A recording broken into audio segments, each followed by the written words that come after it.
شروع اللہ کے نام سے جو بڑا مہربان نہایت رحم کرنے والا ہے۔ السلام علیکم ورحمۃ اللہ وبرکاتہ۔ ایک شادی شدہ عورت کا شیخ البانی رحمہ اللہ سے ایمان کی حلاوت کے متعلق سوال اور شیخ کا شوہر کے حقوق ادا کرنے اور اس کی باتوں کے ماننے کے اہتمام کا جواب۔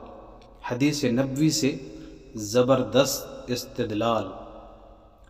ایک خاتون نے شیخ ناصر الدین البانی رحمہ اللہ سے پوچھا کہ شیخ محترم شادی سے قبل میں نماز اور روزے کی بہت پابند تھی، قرآن مجید کی تلاوت کرنے میں لذت محسوس کرتی تھی، لیکن اب مجھے ان چیزوں میں ایمان کی وہ حلاوت نہیں مل پاتی۔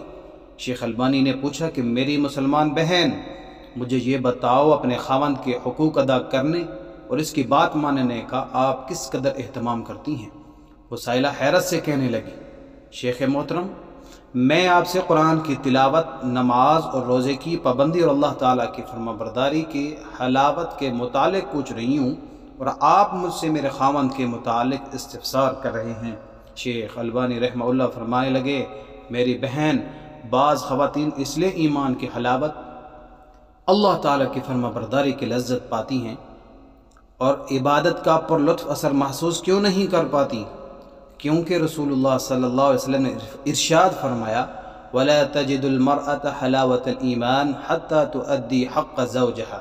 کوئی بھی عورت اس وقت تک ایمان کی حلاوت نہیں پا سکتی جب تک وہ اپنے خاوند کے حقوق کما حق ہو ادا نہ کر دے۔ اللہ پاک ہمیں عمل کرنے کی توفیق عطا فرمائے، آمین۔